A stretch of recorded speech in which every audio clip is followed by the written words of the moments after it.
Thanks, James. Thanks, James. We love you. Hey, everybody. So we're in the kitchen, and the magic room. You told me. It is the magic room. It's the room where all the soul magic happens. It does, yeah. Yeah. It's yeah. I do a lot of stuff in this room, and mostly I've been really blessed to be able to share with people, and to you know, and there's a whole story there, but I have kind of fancied myself a spiritual student since my early 20s, and so you know, coming up 40 years, and really this last 3 or 4 years, I've been called to give back, just keep giving back, and what's really cool, by the way, this is Elena Harder, you guys. Hi. What's really cool is that you get it, that mostly we're unconsciously stuck in our story. For sure. And you know, and from that unconsciousness, there's all this judgment. You know, I call the mind, the ego, the magical meaning-making machine. Yeah. So it's always trying to assess what the fuck's going on. What does this mean? What does this mean? What you know? And it doesn't mean anything. It's all just bullshit. Yeah. And so, I mean, it's not that it doesn't mean anything if we want to be in that level, but how about if we just be present? Yeah. And There's so much possible when we're just present, and we find that that quiet space. And trust that, excuse me, the world is really, literally unfolding as it should. Yeah. And so that's what happens in this kitchen a lot. It's really the same stuff. Yeah. You know? And there's 100 ways of kind of pulling that together. Yeah. But, you know, what's happening now? Yeah. So we've all got these stories. We've all got these old stories that we were not only raised with, not only that we think about, but that are actually physically, cellularly imprinted in our bodies while we're in utero, in those early years, while we're in theta. And then those stories actually repeat themselves over and over and over again. I was at my parents' place for dinner the other day. My mom's like, oh yeah, you had this silly game you loved playing when you were a kid, and you would like, it was like we'd eat watermelon, and every time somebody giggled, you'd lose a limb. So you'd start eating with your hands, and then you giggle and you lose your hand, and then you giggle and you lose your other hand, and you giggle and you lose a knee. So all of a sudden you're like eating watermelon off a plate, off the table. Good luck not laughing with a group of kids doing that, right? And it seems like a silly story, but what happened was she said that, and I was like, oh my God. And 20 years later, I'm teaching workshops, and I have to have a watermelon at every workshop where all we do is giggle. I was like, okay. So then there's two options when I look at that. It's like, is that me making meaning right now? Or is it some sort of repeating cycle pattern, something where there's already an association in my brain between watermelon, good times, fun times, therefore that's the fruit that we're going to choose for the workshop. Watermelon's very sensual. Well, that's why it was there at the Joygasm, because it was fun. It was like, what are we going to do? Let's get watermelon. Just get watermelon. Sticky. Yeah. Yeah. You know, yeah, that's a whole other story. You could have showers if there's watermelon in the deal. Oh my gosh. So that's story, yes. Yeah. But mostly the stories that I'm talking about are the not good enough stories. Or, oh my gosh, you know, yeah. I fucked up stories. Yeah. And or, you know, men don't love me, or women don't love me. Or There aren't any good ones out there. I'm a victim. Yeah. Oh my gosh. And you're going to share that? Yeah, I was going to share the video. Awesome. Keep going, though. Yeah, okay, yeah. Keep going. So, and it seems like there's a number of ways to get present. Being on your phone, what I'm doing right now, not one of them. Well, you're present to the phone, but well, you're looking for yours. Go. Is that it? That's us. Look at it. There we go. So there's meditation, if we practice. And for me, I think that meditation's kind of, in a way, the slow way. It works. I mean, it's great, and I think it's really important, because once we get there, we can drop into it so quickly. Yeah. And, you know, and people come here, and I'm teaching people to meditate on Monday nights, and a lot times they start with, because I ask everybody who comes in the store, I say, well, so how's your meditation? Yeah. And people will say things like, well, it doesn't work for me. Oh my gosh, if meditation doesn't work for you, you're not doing it right, in my opinion. Well, I'm thinking, what is it that they're expecting? Right. You know, and or I can't do it because my mind is too busy. So, well, join the club. Yeah. You know, and so there's a lot of misconceptions around meditation. Yeah. And there's nowhere for people to go to just ask. You know, how do I do this? How do I do this? And, and what does it look like? And without signing up for some, you know, high-paid course, you know. Yeah, there's so one of the options. Yes, and so, but for me, meditation is not just about, meditating for the sake of meditating. It's so that we can even start to discern what does being present mean. You know, what is being present? What is me living in the past or me living in the future? So it's the beginning of consciousness. You know, if we're meditating, and yeah, because the job is just to sit here.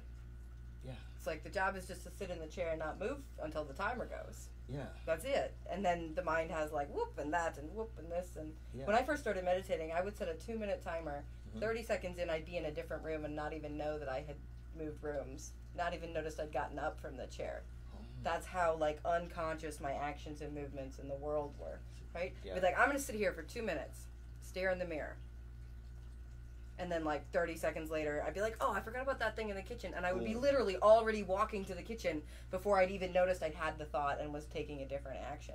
Right? So that's the level of like unconsciousness when we're talking about not knowing what's happening. Not like when we talk about being asleep, right? It's like not even knowing. I used to have phantom cries. I used to hear my son crying. I'd sit down. I'd be like, I'm taking 3 minutes by myself. I can do this. I'd be there again, like just short period of time, and it's like, oh, I hear him crying. I have to get up. I go and he's sleeping in the other room. It's like, oh, like the mind is literally just so in different directions, so in different places, and when it's running the body, that can be a really big challenge. I tell people, you know, when I'm teaching meditation, because I talk about the mind, and I say, listen, your mind is a tool. Yep. And it's an amazing tool. Yeah. Like it's like Holy Toledo. Yeah. It's just, it's got us to here. Yeah. And I tell them that it has a job, and its job is to kind of look after us. But it's been programmed by my mother, right? And my mother. And your mother. Their mother. Yeah, and their father. Yes, and so a lot of my mind programming is fear-based. Or you're not good enough based. Or unworthiness.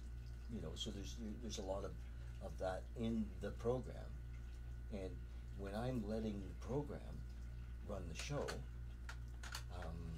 then like I was saying, things I'm often in trouble. you know what I mean? It's like holy shit, and then and fear seems to be part of the program. You know, fear sometimes is, I call it the father of dishonesty. Why do we ever lie? Yeah, because we don't want to get in trouble. Because we're afraid. When are we ever dishonest? When am I?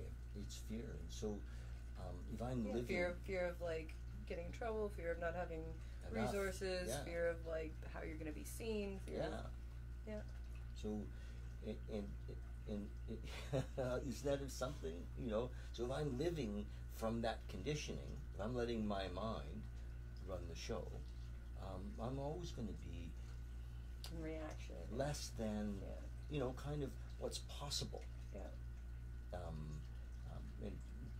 I was with a teacher for years. His name was Paul Lowe, and Paul used to talk about the possibility of living in our full potential. And his teaching was the only place that we could possibly live in our full potential was in the present. And you know, and I'm just going to say I'm not that quick, but it just took me years to really figure out how to be here now. And you know, and not because my mind always wanted to control the moment, you know. So when that's happening, I'm not really here.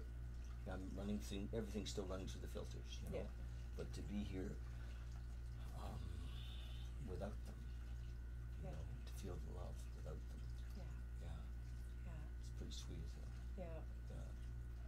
Yeah. I know in that journey of unfolding into greater presence embodied in the moment, greater presence in the lived experience, as opposed to presence as a thought or a goal or something to aim for, something to seek for.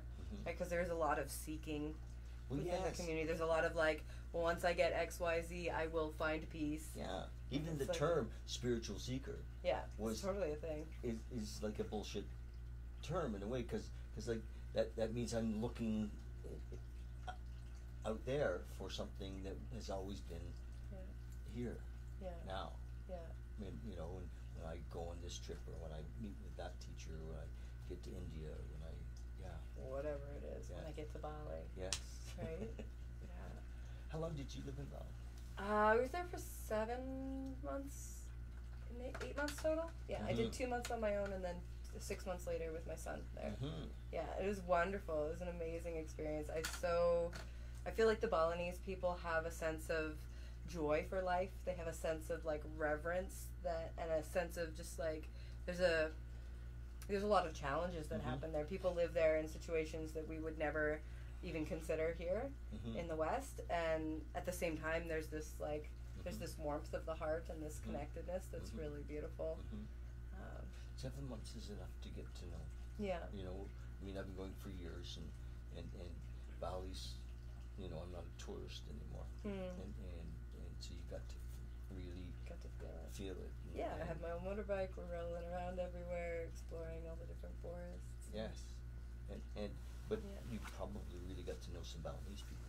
Yeah, we had a really beautiful woman named Komang, as so many of them are, who cared for Alex while we were there in that time. It was really amazing. Like, for me, that was a really amazing time of just letting myself be supported. It was probably the first time I'd had a really solid co-parent. It's like a little strange to be like, my co-parent was hired, but that's just kind of how it goes. And that was one of the reasons I'd gone to Bali, because people had said that it was a great place to be a single parent, because you could hire help for a reasonable rate, and it was great. She'd bring my groceries, she would cook for me if I needed to, she would be with Alex and like pick him up and drop him off at different locations. Where am I picking him up? Where am I dropping him off today? Just like all stuff that people navigate normally in life, but it was a level of support I hadn't received before. Did he do some schooling there? There were a couple, so we stayed in Ubud, and there were a couple of... Did he go to Palenque? It's one of the schools. Oh, yeah, I know which one you're talking about.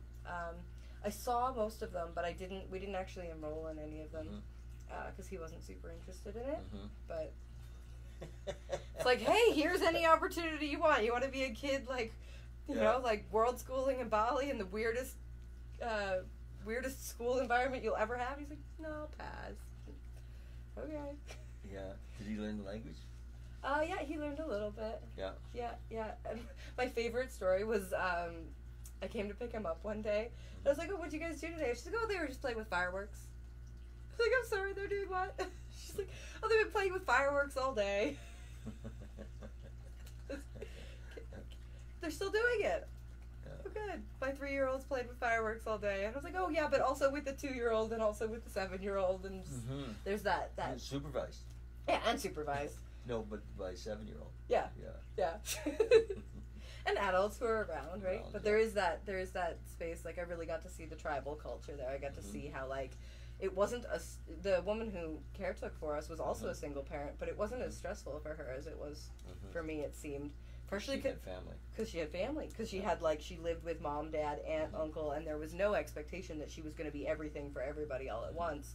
She just was like, I'll do what I can do, and that might be, like, working while my son's at school or with grandma or whatever that might be. Yeah.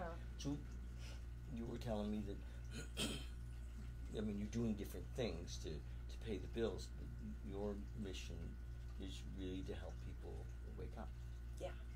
Yeah, certainly. And I think the conscious path of business is a great way to do that. Jesus, tell me about that. Yes, I know. Well, you tell me about your sure. experience of it. Yeah, so I mean, I've been doing online business. I've been helping the conscious business world, mostly within Calgary, but some people in various places, with their web process, websites, marketing channels, marketing funnels, etc. for almost 9 years now. And I saw that people would consistently bump into the same issues over and over again. I saw that myself, I bumped into the same issues they were bumping into. And it's just like, oh gosh, like there's clearly something at play here. And I see often there's a not feeling competent. There's a not feeling comfortable charging. There's a not feeling comfortable like marketing and spreading the word. For your customers or for you? Myself included. Yeah, for sure. But definitely from customers, which is why they were like, I need help with this. And it's interesting because the way we do one thing is kind of the way we do everything. So when we look at business as a conscious path, when we look at anything really, but we can use business in this particular moment as an example, it's like I used to go into this like pause flight moment. Somebody be like, hey, tell me about joygasm. That sounds really interesting. Right? And there's this hesitation to speak around things that we're really passionate about. Some people seem to have it and some people don't. I would say the people who don't have it don't do as well as the people who do, who like are living life without that particular piece. But it's one of those things. It's one of those stories of like somewhere along the line the brain gets a little crossed and it says, you know, being really passionate about something is going to get me stomped on. So it comes from like bullying. It comes from like school and not being able to be whatever, but it's part of a story. And when it becomes internalized as a person, like within your person, then it's like, oh well, I've tried XYZ. You know, we met at a 3-day weekend, brouhaha, like let's throw your business through the roof type thing. And it's like at some point you either really benefit from those things and you keep going and it really serves you, that format, or a lot of people are like, well, that didn't work, and then they sort of give up hope. They don't know what to piece do. by piece, and then they don't know what to do, and then it's like I can't necessarily trust guidance because I put down XYZ to have so and so walk me through the process, and I feel upset about that, whatever that might be. So people walk into the journey with a web designer with a lot of baggage. Often they walk in with a lot of baggage of like, things aren't working, what I'm doing is not right, I'm not okay with what I'm doing, I need another training, I need, you know, and there's this internalization of like, whatever I'm wanting to do out there isn't working, it must be my fault.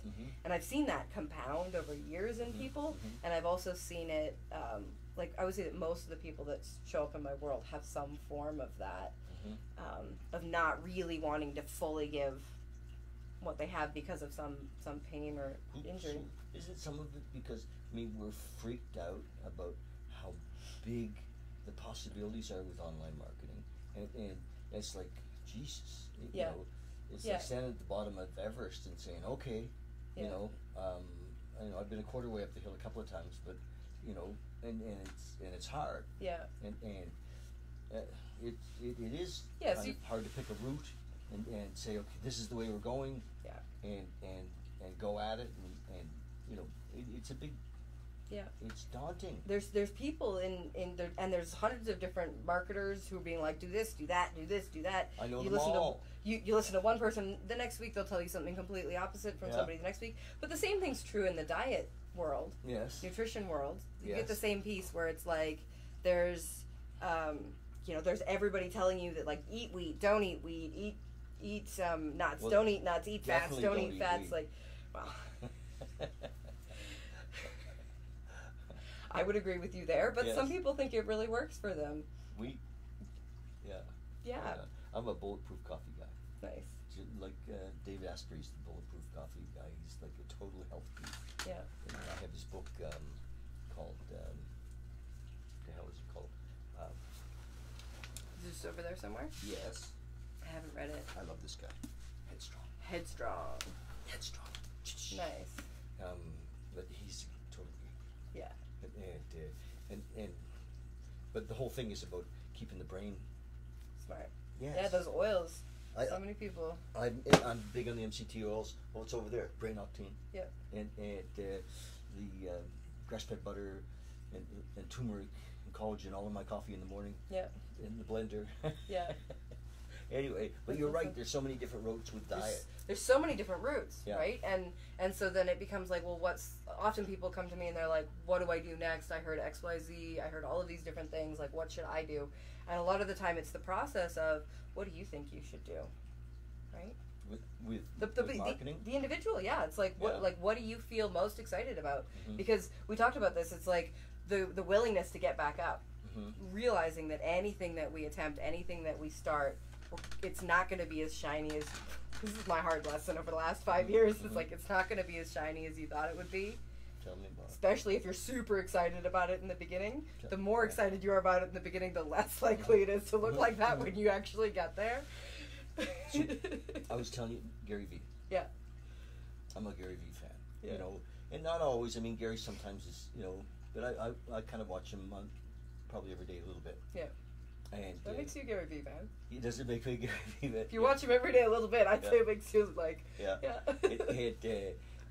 But he was, I think, in the area of marketing, you know, when he said, you know, content, video, you know, and it was last fall when, like last September, October, so almost a year ago, when I had done already tons of video. You know, I already had like 500 videos on YouTube, and but which is an accomplishment in and of itself. Yes, and I think I had like actually we went through James and I went through my YouTube videos, and a lot of them were salesy, and I pulled them out. You know, they were just and but I left all the good content ones on, but so I think that formula, in like many of them, what we get wrong is our expectations around time. Oh my God! You know, and I'm the you know, the optimistic entrepreneur, right? Who thinks everything's going to happen now in 3 months. You right know? now. Yeah, right now. Oh, you see it 3 months? Okay. Well, you know what I mean? Yes, but 3 months is like right now. Yeah. And I did it with these meditation stools. I love my meditation stools. I love the whole vision of helping, you know, lift the planet, you know, the vibration of the planet one meditator at a time. That's our vision. And, you know, having a meditation stool in every home. And, you know, and I did kind of think it was going to happen a lot faster than it's happening. But it is happening. Yep. And about 500 in, and they're almost all gone, and we've got to do it again. And you know, this time I wanted to bring at least 1,000. Yeah. Actually, a few months ago I was saying I wanted to bring 4,000. But, you know, I don't have the money for 4,000. This is the process, right? Yes. It's like what? Yeah, exactly. What's realistic? What do we want? What's the vision? But what's showing up? Gary said content, right? Yeah. And I started doing it last fall. We were doing videos. James was here, and we started doing one a week.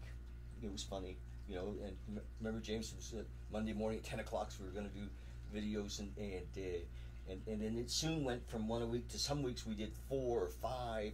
And they'd be any time of the day. I mean, we did loosen up a bit, quite a bit. Yeah.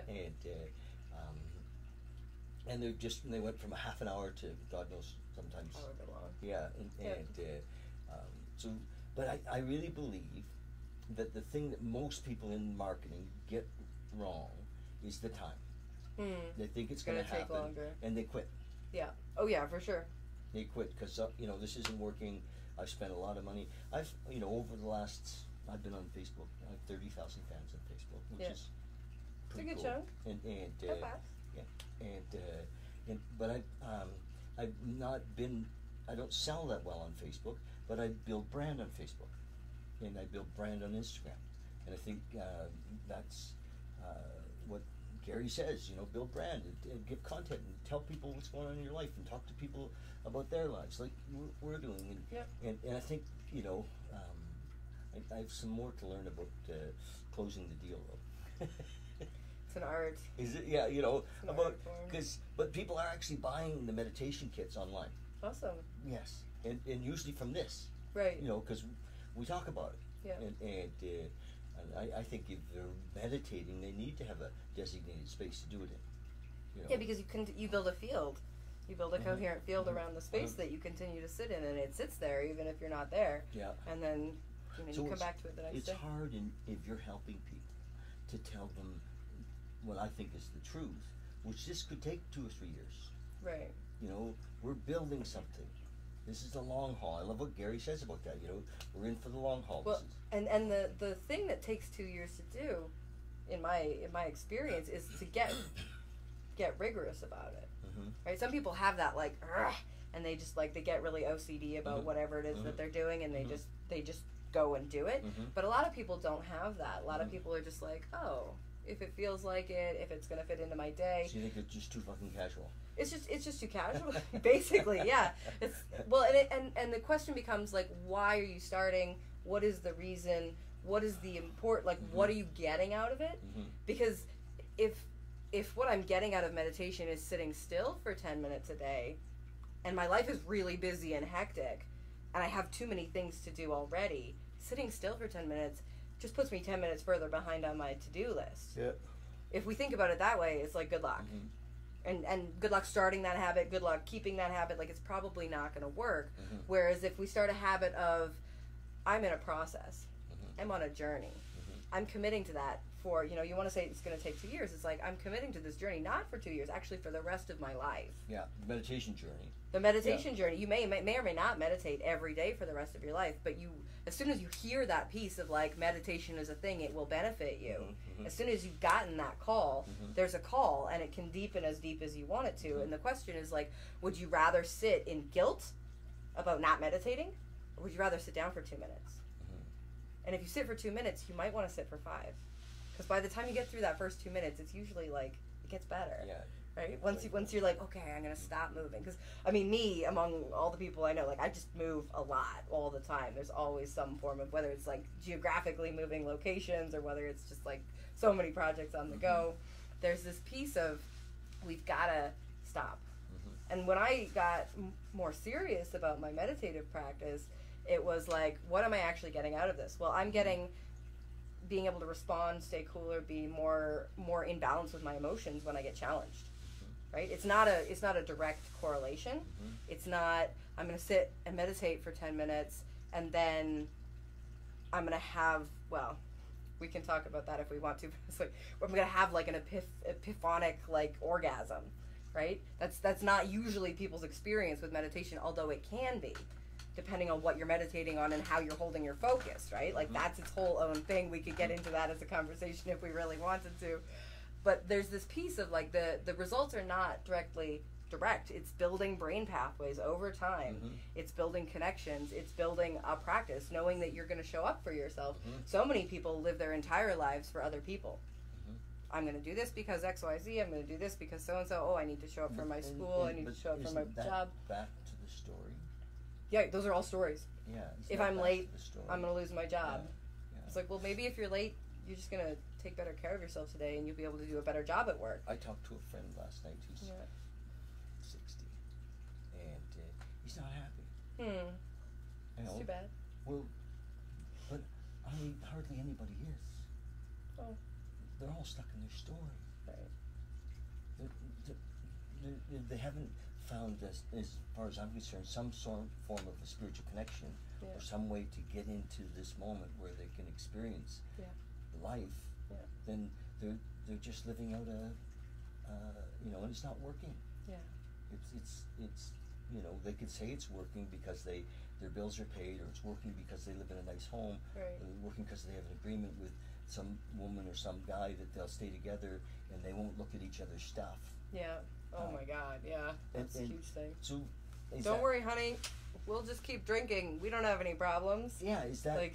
So do you know what I mean? It's the story. Yeah. And I think it's an epidemic. It's just the way that there's hardly anybody that actually will. The willingness to reflect on oneself and like actively improve. Well, that even knows they're asleep, let alone wanting to wake up. Yeah. Yeah, I mean, there's hundreds of millions of people who aren't even having this conversation. And then you talk about the people who are having this conversation, who are talking about where they're at on that spiritual journey and that wake-up journey, and myself included in the past, and even now sometimes, it's just like, I don't want to look at it right now. Yeah. I don't want to deal with it right now. It's like, it's too overwhelming. It's too big. It's too many emotions. And all of that is also a story. sometimes legit, you know, appointment A, B, C, D all in one day, and something bad happens between B and D, and you're just like, ah, and there's a lot of emotion. And people, like, I always say there's, like, you have a choice in that moment. You can choose to pause, feel whatever you're feeling, breathe. But I see that as more of the masculine path, which I think is great, which is like pause, breathe, and come back to center. For me, it's like pause, breathe, scream, breathe, come back to center. Because it's just like, if it doesn't happen now, it's like I gotta make time to do it later. Yeah. And if I have time and space to do it now, I mean, obviously, if I get triggered in this conversation, I'm not necessarily gonna pause and scream, although you never know. But, like, if I have time and space in my life... I'm hoping you do. You're hoping I do. You gotta find something that's gonna trigger me so bad that I scream in the middle of the call then. Let's see what happens. So, oh my god. Don't you agree, though, that most folks are living out a script? Yeah, and a lot of the time it's not their script even, it's their parents' script or their grandparents' script. Yeah. I've seen myself be like, oh, that's my mom. Like, my mom is coming out of my mouth right now. It's not even me speaking. And their ego has become the director. Yeah. And, you know, I can't say this, I shouldn't do that, you know.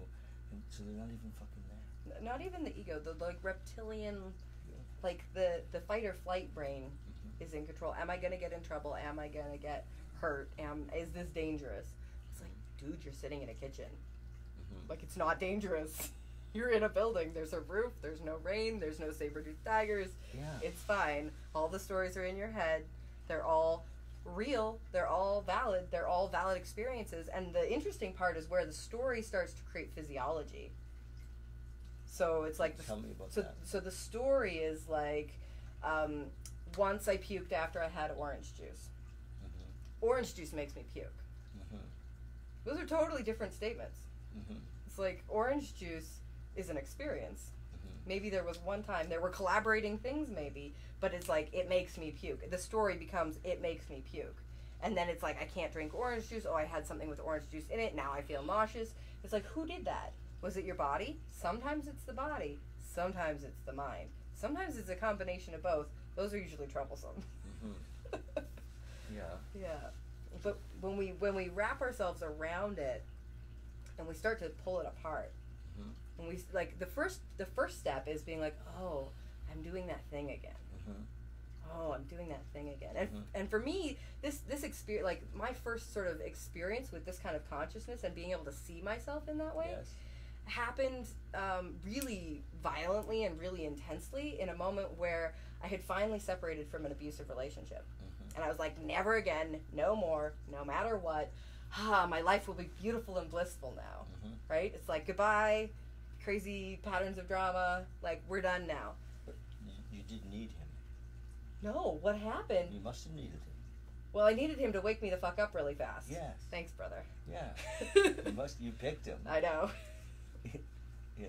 Because we're not victims. My subconscious picked him. Yeah, we're not victims. My subconscious pain picked him because he was the best match. I actually was dating somebody who was just at the beginning of that journey. I like switched, grabbed somebody who was 25 years down that journey and finished it with him. I was just like, okay, like this is the beginning, there's the end. Let's just like skip 25 years of being a codependent to an alcoholic and just move through and be like deal with the end part of it. And it still took me 5 years. So you think you're done with that now? Oh my God, yes. I'll check in again in a couple of years. Great. Oh my God, yes. Although I did find myself talking to a super drunk guy at the passport office today, and I was just like, yeah, this is entertaining to part of me. Why is this entertaining? Yeah. Do I actually want to be sitting next to some guy who's half drunk, just mouthing at me? Funny as all get up. Seems to come with the drunkenness, I'm not sure.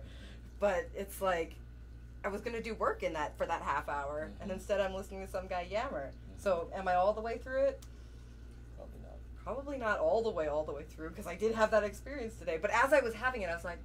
But it doesn't have to be the drunk guy. It can... Anything that's distracting from what I'm truly passionate about. Yeah. And that's one of the things is like, as... So what do you need a relationship for? What do I need a relationship for? Well, companionship's wonderful. Mm-hmm. I feel happier when there's other people around and when I feel in good connection with them. If there's other people around and I don't feel in good connection with them, that makes me feel worse. Yeah. Sex is great.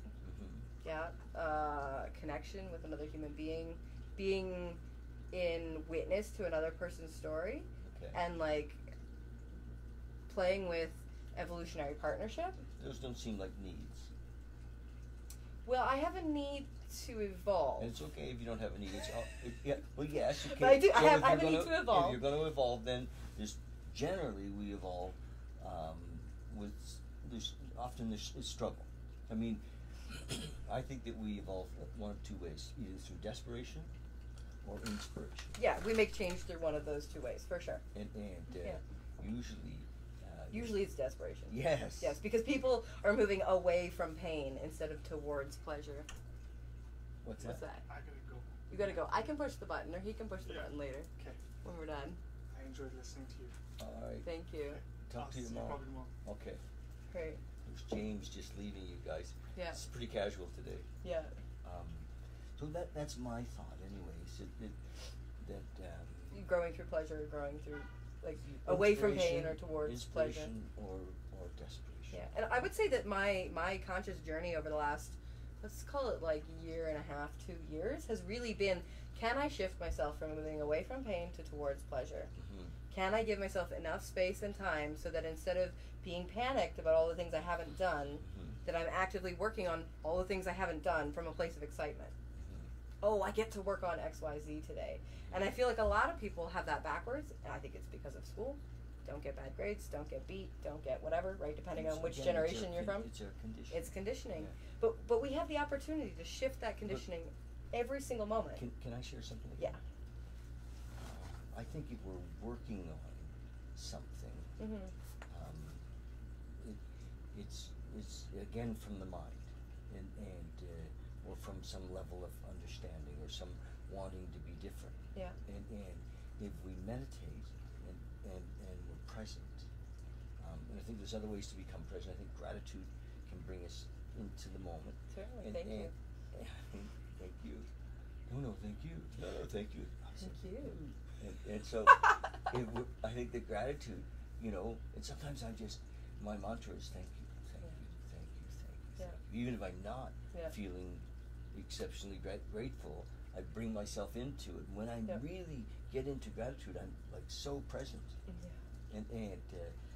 And I imagine, that as we're more present, we're more connected to the moment. We're more connected to the source of all power. Yeah, because it is there, present on all times, around us, in all things, in the fridge, and you and me and the camera. But it's us that's not there. Yeah. Story. Yes, and often the story is I have to change. I have to work on this. I have to deal with my fear. Well, but if I'm present, my fear disappears. Do you know what I mean? It's gone. Yeah. If I'm really in the presence of, I call it the presence of God, or the presence of infinite intelligence, or the presence of yes, Yeah. And it's still, and it's quiet, and it's and the intensity of whatever fear is going on can be transformed. The illusion is that we have to do something to fix ourselves, right. and I believe that if we're really focused on the infinite, that we fix ourselves. Yes. It just we rise above. Well, we realize that we're not really that broken. Yes. We realize that everybody's got things that they're working on. We realize the perfection of the flow of our life because it hasn't happened any other way than what's happened. And it isn't even in comparison. Yeah. There is nobody else. Right. Thank you. Yes. It's just you in this moment, or me in this moment.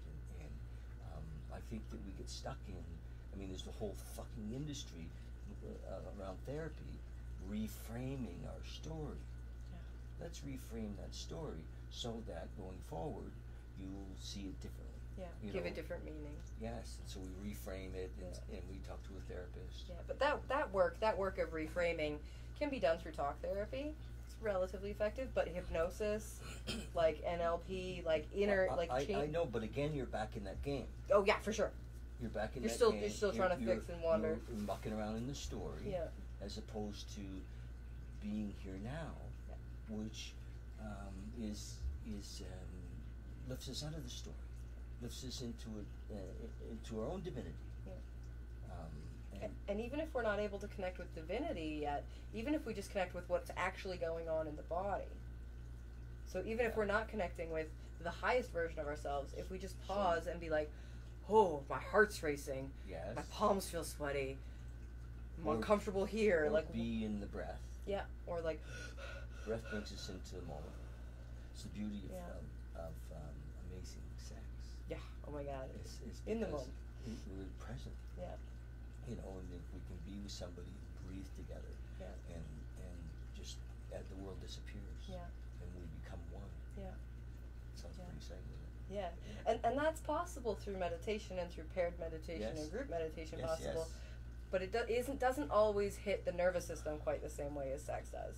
Yeah. Right, because sex is like in the body, physically connected to those nerves, as opposed to more of like a mental, conceptual interaction with that.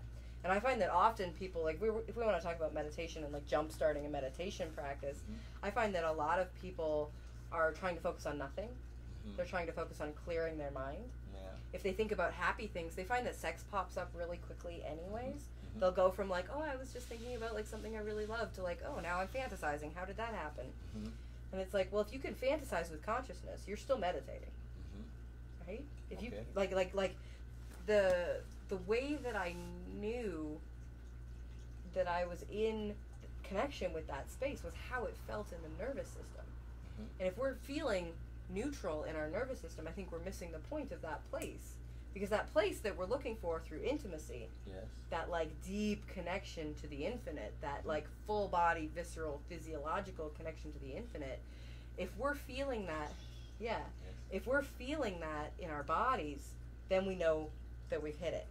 Then we know that we're as fully present as we could possibly be, and then we can open more from there, right? Whereas if we're sitting trying, like, there's all different kinds of meditation, do whatever works for you, but for me it's like sitting in my body in connection, focusing on pleasure is going to keep me in that chair meditating longer than anything else.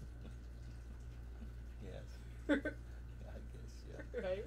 So imagine though that there's a place in meditation where there is no me. That because me is a construct. In a way, it's me is generally my story. And so the me that's there is the same as the space itself. And you know, the me disappears when I hit that space, when I'm in. You know. And there's a difference between being present and I'm here with you, and the type of possibility when we drop into the emptiness in meditation, you know, which is like we come back. Sometimes I don't even know I was there. Do you know what I mean? Where did I go? And did I fall asleep?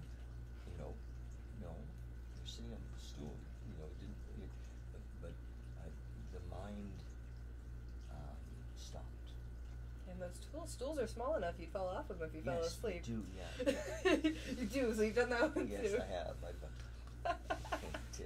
You know, but you wake up. Yeah, oh yeah. Into your body. Yeah. I think, you know, it's really cool what you're doing and helping people in business. And do you have a website or anything, any way that people can get in touch with you? Yeah, so the New Earth Online is where I'm doing the majority of that through. So that's NEEOHM. So Neom. Neom. Okay. Well, we'll tag this. Yeah, for sure. We can put it in the list there. We'll put it in the list. And, and are you open to helping people at any level they're at with their marketing or with their also their consciousness? And certainly, because it's both. I mean, we touched on that briefly around, like, the way you do one thing is the way you do everything. And so if people are having challenges in their businesses, the chances are that that's also showing up in other areas of their lives. And often it's not holding good boundaries. It's not being able to clearly communicate whatever it is that's important. So, you know, not speaking, and then enoughness, value, feeling confident. I saw this study the other day that there's a huge gender gap between men and women around how competent they need to feel in order to apply for a job. or in order to put their hand up and be like, ooh, pick me. And for men, it's around 30%. If they have about 30% of the skills, let's say there's a job description, they've got about 30% of the skills on that job description, they'll give it a shot. They'll put it in there. Whereas women need to have 100% in their mind. They need to have 100% of those skills before they'll even consider applying. Oh, yeah. Yeah. And it's just, it's a gender thing. It's a, cultural thing within Western culture. But it's been well documented. And so any of the, I want to say this to any of the women who might be watching this, if you feel like you're not qualified enough, you are. Straight up. That's it. Elena says you're qualified. You're qualified. Baby, you're qualified. You're qualified. And if you need help with the technical stuff, we've just finished building a beautiful marketplace that helps with so many of those things so that it's so much easier. So Elena can help you to see that you are qualified. Yep. And so get in touch with her. And are you going to be in town for a while? I'll be back in September, October for a couple weeks, and I'll be doing the New Earth Expos there. Yeah, but until then, I'm sort of camping, and I'm always available online. Yes. Yeah. So you're going to travel a bit? Yeah. Actually, just moved the family, so me and Dan and Alex and Dawa the dog are all moving into a 15-passenger express, Chevy Express. Nice. So we got beds in the back, kitchen, living room, office in the middle, storage, closet, whatever, and then engine up front. So yeah, we'll be going all around. Is it like my transit van? Is it as big as a transit? Oh, I don't know what the transit van looks like. Yeah, sure. It's like one of those white work vans, but you can big stand and up long. in it? I can't quite stand in this one. Okay. No, but that's okay because I got the whole outdoors. Yeah. Yeah. Because you're a fucking gypsy. Well, it's just like I feel like I have a lower tolerance than most people for putting up with tolerating life. It's just like if I want to go do something, I will find a way to do it. Nice. When Alex was 10 months old and I was like, life here's not working in Calgary. It's October. It keeps getting colder. I don't like it. I was like, how do I get myself out of this? Yes. Buy $500 worth of plane tickets and hop on a plane. Don't buy a return ticket and figure it out when you get there.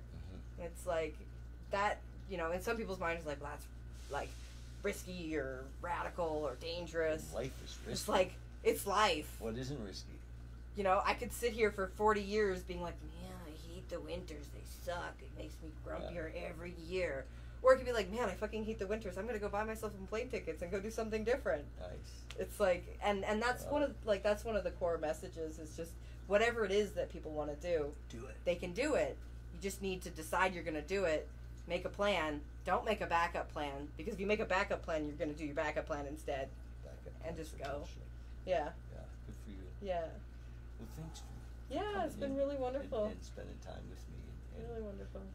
Telling us your story. And we've known each other for, 5-6 years? Yeah. Yeah. Here and there. Yeah. And it's been fun watching you and watching you grow and watching you actually stretch out and do the scary shit. Yeah, you gotta stretch. If you don't stretch, it's like you're just gonna stay the same, or backslide. I don't know. I don't want to backslide to where I was 5 years ago. I know that for sure. Not a chance. And I know where I want to be 5 years from now. So we have to face our fears. Yeah. And just say yes. Yeah. Yeah. You gotta. Yeah.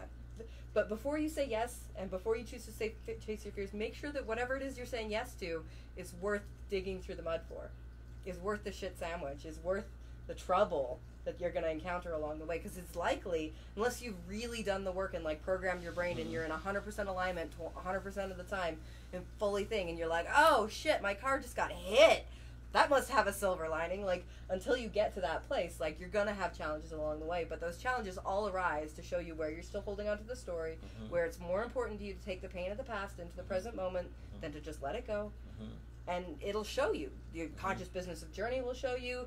Picking up your life and going traveling will showing you. Choosing anything and, like, dedicating yourself to it will show you all the places where you're not yet in alignment with it. It's like that elastic stretching forward. It's like all the shit back here, even if it wasn't causing you trouble when you set yourself higher, it's like it's still going to show up. And then you get new stuff to clear. So alignment. Yeah. Okay, it's this mysterious word, all right? Yeah. So I see alignment is accepting each moment as it is. When I'm out of acceptance, I'm in resistance. Yep. When I'm in resistance, I'm in trouble, because I'm trying to control the show, So alignment is me saying yes to the moment. Yes. And and then I can really be there. If I'm in resistance, I'm not present. And so that's the mystery of alignment, I think, is, accepting each one. Yeah, if we're in resistance, then we're not present. Yeah. Unless we're being present with our resistance, which is fairly rare. Yeah. But a good skill to get. Often resistance comes with complaint. Yeah. Fuck, not getting what I want. Yeah. And complaint gives us more of what we don't want. Yeah. Doesn't it? Yeah. We create. Yeah. If you can find a silver lining, what you're literally, it's the reticular activating system is the part of the brain that's constantly trying to understand the experience around us and looking for similar things. I just did this with vans. I just bought a white van. Do you know how many white vans there are on the road? There's so many freaking white vans. I had no idea. I've literally never seen any of them. And now I have one, and I'm like, there are a lot of white vans on the road. Yeah. Wow. Right? Because I'm seeing them all. So when we prime ourselves with complaints, when we prime ourselves with oh, I love this butt. Yeah. When we prime ourselves with oh, this is really beautiful. I don't really like this. Mm-hmm. Whatever that is. Maybe we don't even get that it's really beautiful. Maybe we just walk around looking for all of the problems. That's a problem. That's a problem for your experience of life, for your quality of life, for your experience. Well, yeah. And so when we can start most of the world finding a positive lining to everything. For example, 2 days ago, I was going downtown to do some not so pleasant stuff. Who says it's not so pleasant? I said it was not so pleasant because of past stories about how I'd been challenged by it. Sure. In reality, it was a totally flowing day. Beautiful I went thing. to the wrong building. Nice. The wrong building. But Who's you know, to say? you know who I ran into in that building? Morgan, who I met at your studio. Yes. 4 years ago. She's still around? Yeah. Oh my gosh. I ran into her and I was just hi, Morgan. So you weren't in the wrong building? No, I just had to say hi to Morgan. Yes, you're in the perfect I building. was in the perfect building. I just did a 4-minute, 10-minute, whatever detour, and I was still on time. Yes. And it's Isn't that great? Great. Life unfolding as it should. But I could have realized I was in the wrong building, been shit. Mm-hmm. And all of this self-blame, all of this all of these things wrong with me. How could I be so stupid? How could I have done this? Assumptions, what they say about assumptions. Make an ass out of you and me. Yep. Yeah. And it's but I didn't do that. It's just oh, I'm in the wrong building. Oh, I should probably figure out which building I'm supposed to be in. No worries. We gotta go. Let's wrap it up. We got customers. Yeah. That's a great reason to stop.